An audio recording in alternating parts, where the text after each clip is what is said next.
বিটগুলো ধুয়ে পরিষ্কার করে কুচিয়ে নিয়েছি ছোট ছোট করে আলুর মতো।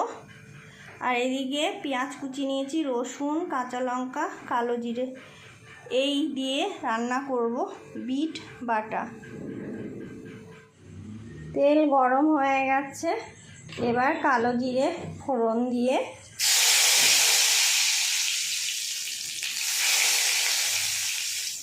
কাঁচা লঙ্কা আর রসুন ভালো করে একটু ভেজে নেব। তারপর কুচানো পেঁয়াজগুলো ভেজে নেব।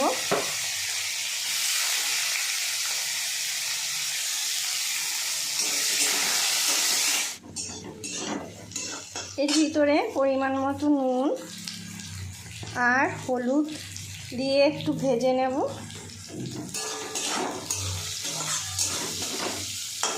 একটু ভাজা হলেই বিটগুলো, কুচানো বিটগুলো দিয়ে দেবো। বিটটা ভাজা হয়ে গেছে,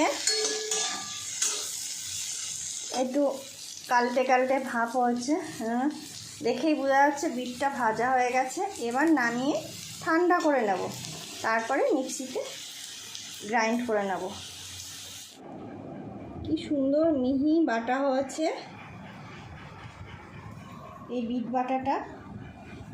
তোমাদের যদি ভালো লাগে বাড়িতে করে খাবে, লাইক করবে, কমেন্টে জানাবে আর শেয়ার করে দেবে।